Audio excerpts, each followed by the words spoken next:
Ladies and gentlemen, it is my pleasure to introduce the chairperson of the American Chamber of Commerce in Taiwan, Mr. Vincent Shih.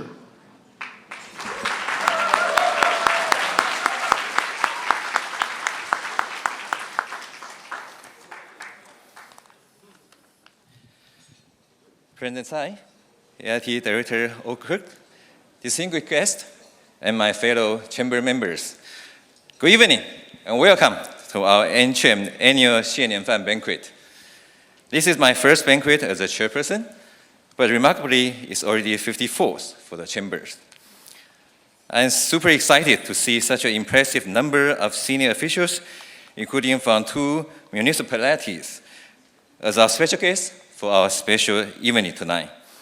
Thanks to all the cooperation spirit of all in this room, and the stellar public health management by Taiwan's authority, we can gather in force to celebrate another year of improving Taiwan's business environment.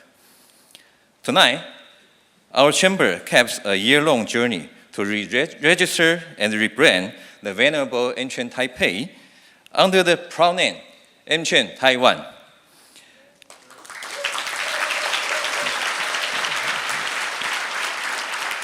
By unveiling this new logo that captures our larger identity and still larger ambitions, and to reflecting our commitment to supporting the next generation talents, this new design was actually created by graduate students Jiang Zheng at National Taiwan University.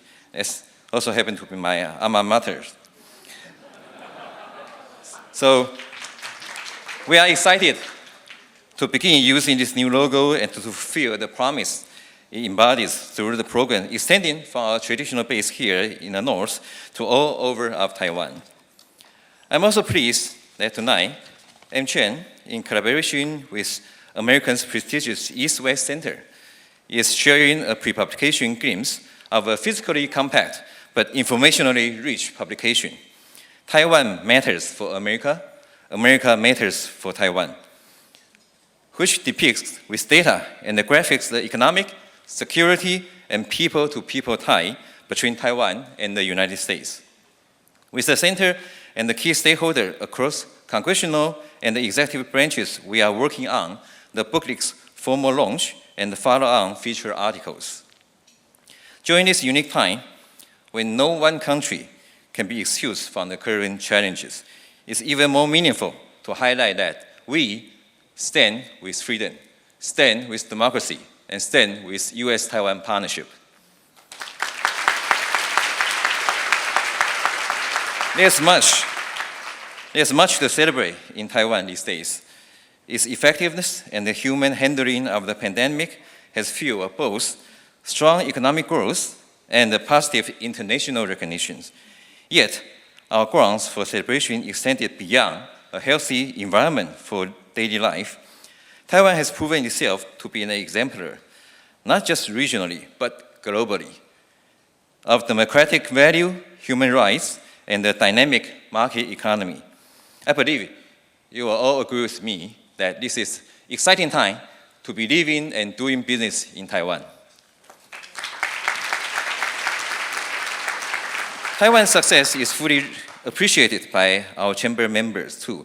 As our January 2020 Business Climate Survey documented, a remarkable 87% respondents expressed optimism about Taiwan's economy in 2022, while an even higher 90% were very or somewhat confident in their company's revenue growth.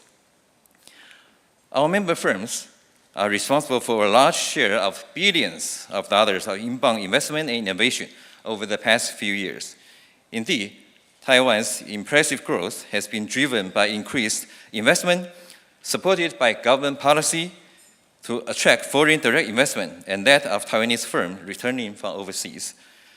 This trend can only continue with the government support for a faster and transparent review process for M&A and assurance of a free two-way flow of all types of capital investment. To be sure, several areas of preoccupation were also identified in our BCS, especially concerning Taiwan's energy environment.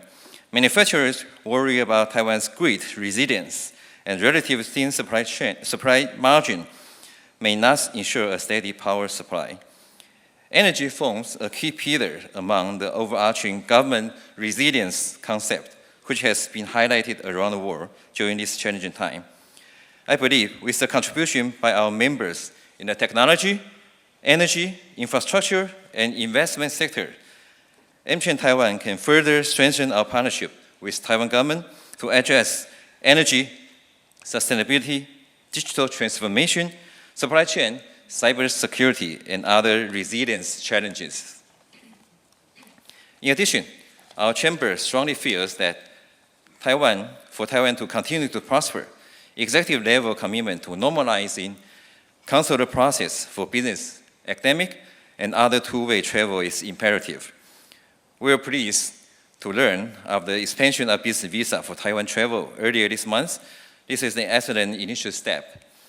A commitment to resume visa-free travel with quarantine and the vaccine requirement in place can help Taiwan to remain competitive before eventually we are all hoping for a quarantine-free travel that we have recently seen implemented in other countries.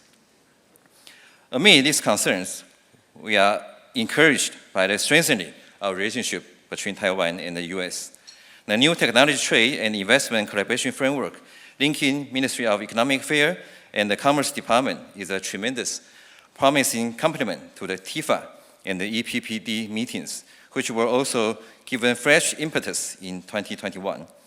In fact, MCham's new semiconductor committee is already at work supporting the first of several TTIC working groups. Securing critical supply chain from chips to EVs and beyond is essential work. And it is hard to imagine a global solution that does not incorporate Taiwan.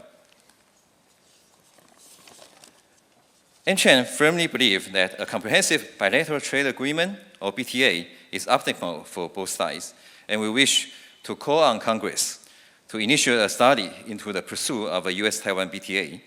As we continue to press for broad negotiations, we also support the so-called chapter approach. Narrow accord on digital trade, cybersecurity, industry standards, and cross-border taxation that can build up to a free trade agreement. Beyond the BTA, we oppose the Biden administration's strategy for a free and open Indo-Pacific. Taiwan's model is highly relevant to the hallmarks of this strategy. Connectedness, prosperity, security, and resilience, as has been well said recently, Taiwan can help.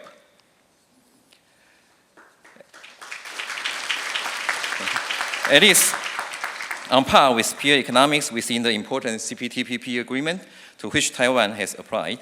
This country has the capacity to contribute to high standards agreements in labor, sustainability, and beyond. These topics will be a work stream of Indo-Pacific economic framework under the Indo-Pacific strategy.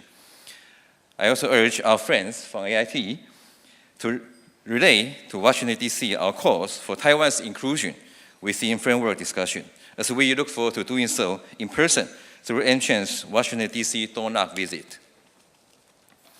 Of course, the primary purpose each year for our Hsieh Fund is to express our gratitude to our friends and partners in Taiwan government for their collaboration and support.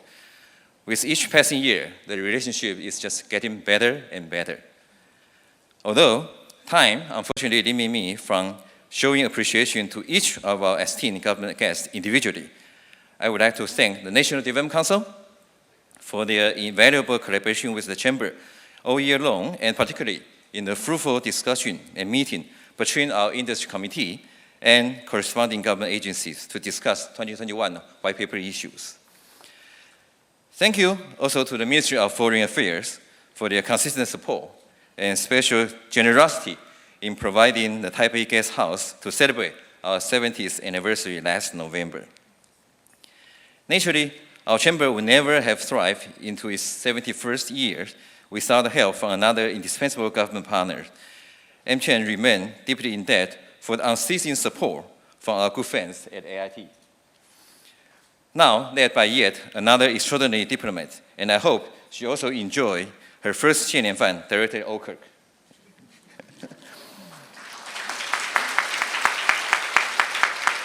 In re-emphasizing the message of this evening, gratitude, I would like to express my immense appreciation to Her Excellency President Tsai Ing-wen for joining us and delivering a keynote speech. By doing so, she continued the tradition started by the late President Lee Teng-hui and which has gone unbroken for more than 2 decades. Again, it's really our honor to have President Tsai with us tonight, and I hope you all will enjoy this lovely evening. Thank you. Thank you very much, Chairperson Shih.